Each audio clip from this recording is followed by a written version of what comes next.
Every day, something dramatic happens in the Caribbean that affects our lives. We'll give you the details. We'll give you the facts on Caribbean Perspective with Eddie Frederick. Here's Eddie Frederick. So glad you can join us. The Caribbean Soca fraternity mourns deeply at the untimely passing of Ricardo Drew. This story takes the lead in today's edition of Caribbean Perspective for Friday, 15th December 2023, brought to you in association with our friends at Antillean Group. Details when we return. Believe in our strength, we'll stand by you. Protection from all, perils big and small. Reassurance we give, it's so glad to see. Peace of mind, that's our service guarantee. We look after all our family. Yes, we do at every opportunity. Antillean Group, underwriters of all classes of insurance solutions for your protection and investment. Live well financially.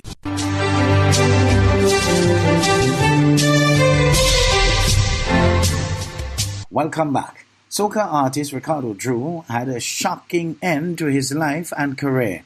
Just a few months ago, Drew hit the personal milestone when he won the Antigua Road March. Now, family and friends are struggling to find answers as they await confirmation on his cause of death. Details in this CNC3 news item. The news of soca star Ricardo Drew's death has sent shockwaves throughout the Caribbean. He was found unresponsive in Dickinson, Antigua by a friend who took him to the Lester Bird Medical Center. Emergency resuscitative procedures were initiated, but Drew was pronounced dead at around noon. Fans turned mourners flocked to the hospital when news of his passing spread. His fiancée, Patrice Roberts, was interviewed on Slam 100.5 FM this morning, moments before news broke, and spoke of their upcoming nuptials. Relationships has a struggle. Was this thing I seen now, glistening on this finger? Glistening on the right finger. We're working on the big day. Oh, you can help me understand. She has since reacted to the news via her Instagram page. Drew was born in Antigua in July 1985, moved to Trinidad when he was 4. Throughout his career, he performed with the Roy K. All-Stars. Most recently, he was performing with the A-Team Band. He was a brand ambassador with Digicel and Carib. His song Vagabond was a soca breakout hit which earned him Antigua's Power Soca Monarch title. Drew was the father of 5 children, but his charismatic and vibrant stage performances made him a big draw on the carnival circuit. It is not yet known what caused his death. Investigations are continuing. Prime Minister of St. Kitts and Nevis, Dr. Terence Drew, in the 12th December post-COP28 press conference, defended the participation of the government of St. Kitts and Nevis in the Dubai-hosted Climate Change Global Conference. In his opening statement, he commented on circulating criticism of the cost to the Treasury of sending the national delegation to COP28. The Prime Minister expressed the view that it was essential that St. Kitts and Nevis be present at the forum to be involved in climate change discussions, describing the situation as an existential threat to small island states, including St. Kitts and Nevis. Glenn Bart of SKN Newsline reports. Our country, these small island states, especially in the Caribbean, we are facing the fact of whether we can continue to exist or not. That is how serious and critical the matter is. I am not going to mix or mince words when it comes to that. And that is why it is important that each year, especially the countries that are being affected the most and those countries that had very little to do with the climate change, that we have to show up and show up in our numbers. Let our voices be bigger than the space we occupy on the earth, because we are being affected most. Hence, we had to walk with a solid team to this meeting this year. And of course, you can see that we had a large contingent. But I want to set some things clear, that that large contingent was extremely necessary for us to make the necessary arguments, for us to put forward our own positions so that we could be very clearly understood. Beginning, that what we did here was in collaboration with others, so that people do not think anyway that we spent a lot of money to take a large contingent to COP, and that it caused the country of St. Kitts and Nevis significant amount of money. That is not so. As a matter of fact, the COP was basically sponsored, and I want to thank those who participated. The Prime Minister disclosed a list of global institutions and organizations, as well as the government and people of the Republic of China, Taiwan, as sponsors for their trip to the Dubai conference. Then Bart reporting for SK Newsline. Up to Wednesday, the eve of the Ali Maduro meeting in St. Vincent and the Grenadines, opposition in Guyana was demanding a clear agenda. HGP's Renata Burnett reports on the opposition's stance and expectations for this crucial diplomatic engagement. We believe that there is a place for dialogue.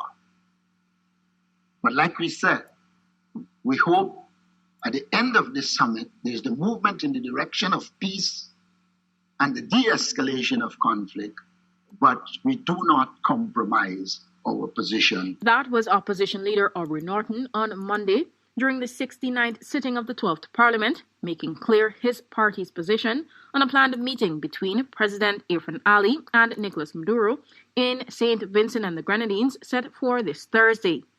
The meeting between the two leaders is set to focus on the growing dispute over the oil-rich Essequibo region amid mounting international warnings against escalating the rows. Norton also requested to see a clear agenda ahead of Thursday's most anticipated meeting between the two leaders, stating that it is in the interests of the Guyanese people. He also reminded the House that Venezuela over the years has tried a number of tactics to lay claim over the Essequibo. If by any chance the Guyana-Venezuela territorial controversy is discussed, it means it would have been a breach of our common agreement. Norton also reminded of the opposition's consistent call for a border security commission. We believe that if we are going to deal with this crisis and deal with it efficaciously, then we need to work together, at least at the policy level, so that the decisions made enjoy the support of both sides of the House. He added that while Guyana is not a powerful country militarily, one must recognize the need to develop the country's national defense infrastructure. Meanwhile, in a recent letter written by President Maduro addressed to St. Vincent and the Grenadines Prime Minister Raul Gonzalez, he thanked CARICOM for considering Venezuela's request for direct talks and understanding Venezuela's concern for the preservation of peace. However, President Ali maintains that the border controversy will be settled at the level of the International Court of Justice. Renata Burnett, reporting for the HGP Nightly News.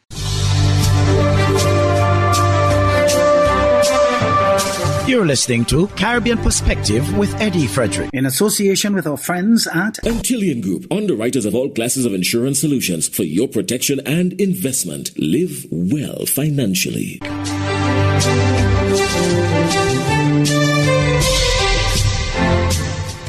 Scotia Bank Jamaica recorded a 67% increase in its profit for financial year end October 2023.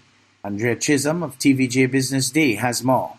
For the 12-month period, the company made $17.2 billion after taxes and other obligations.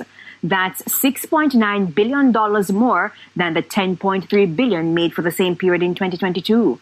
President and CEO of Scotia Group Jamaica, Audrey Tugwell Henry, says the performance was pushed by growth in most business segments. Loan portfolio grew by 15%, our deposit portfolio grew by 12%, asset under management by 6%, total gross premiums by 2%, and our newest subsidiary, Scotia Protect, has started off very well and is performing in line with our expectations. Our market share in loans went up by 120 basis points and our deposits by 60 basis points. We grew faster than the market in both loans and deposits over the reporting period. And we are pleased that we are one of the top 2 providers of USD and FX trading in the market. Meanwhile, despite a strong end of year driven by loan growth and insurance services, The Scotia Bank Group in Trinidad and Tobago recorded slightly less profit than last year. In the company's fiscal results for 2023, the Scotia Bank Group reports a profit of $678 million, a $6 million decline over the $684 million earned last year. However, the fourth quarter for Scotiabank saw profit after tax of $176 million, which was an $18 million improvement over its performance for the same period last year. Managing Director of Scotiabank Trinidad and Tobago Limited, Gail Paso, says, "This is the second consecutive year that we have posted net income before tax of over $1 billion. Following a record-breaking performance in 2022. Performance in 2023 was supported by $1.3 billion or 7% loan growth across our core business line." Former government minister and member of parliament for Port of Spain South, Marlene MacDonald, epitomized the spirit of Port of Spain South, a sentiment shared by government and opposition MPs during their tributes in the House of Representatives on Wednesday. Miss MacDonald passed away on Friday after ailing for some time. Mahalia Joseph Wharton of TTT News reports. Member of Parliament for Port of Spain South, Keith Scotland, said former government minister and MP for Port of Spain South, Marlene MacDonald, faced adversity with resolve, grace, resilience and dignity. She was born at number 3 Moseley Place, East Dry River. She attended the Nelson Street Girls RC School in the heart of Port of Spain. When a teaching job became available, she taught at the Mucurapo Senior Comprehensive, again in the heart of Port of Spain South. And Madam Speaker, to hear Miss MacDonald speak of the places in Port of Spain South is to see her come alive. MP for Urupuch East, Dr. Rudal Munilal, described her as an advocate and representative of the people of Port of Spain South. He added that she represented with distinction and great passion and courage. Many of us will recall Marlene's love of life and the strength of character she displayed during very difficult times in her public life. Myself and the former minister quite often exchanged a lot of picong and banter, both inside this house and outside. And I actually looked forward to hearing some of her speeches on the political platform. Speaker of the House, Bridget Anisette George, said Miss MacDonald had a relentless determination to improve the lives of her constituents. Miss MacDonald's diligence and dedication has been highlighted by both her colleagues and adversaries as a model for other aspiring change makers to follow. Having served in the 9th Republican Parliament, which provided for close interaction between us, I can personally attest to Miss MacDonald's zeal and enthusiasm. Marlene MacDonald served as Port of Spain South MP from November 2007 to August 2020. She previously held the portfolios of Minister of Culture, Community Development, Housing, Public Utilities and Public Administration. And while the PNM was in opposition, the former deputy political leader served as Chief Whip. Mahalia Joseph Wharton, TTT News. 30,000 out of 34,000 public servants will receive back pay in accordance with the Minister of Finance, Colm Imbert's 2024 budget announcement. TTT News has more. The minister was asked to inform the House of Representatives on Wednesday of the date on which outstanding back pay will be paid to public servants, considering the announcement by government that public servants and protective services will receive their payments before Christmas. Minister Imbert said the Commissioner of Police has indicated that there are difficulties in the processing. We've had a whole-of-government approach to this. We have applied all of the resources of the government to deal with these issues. I am satisfied there are about 34,000 persons. I am satisfied that in the order of 30,000 will be paid in accordance with the announcement. And we are giving support to the police service, again, whole of government support for their back pay to be paid soonest.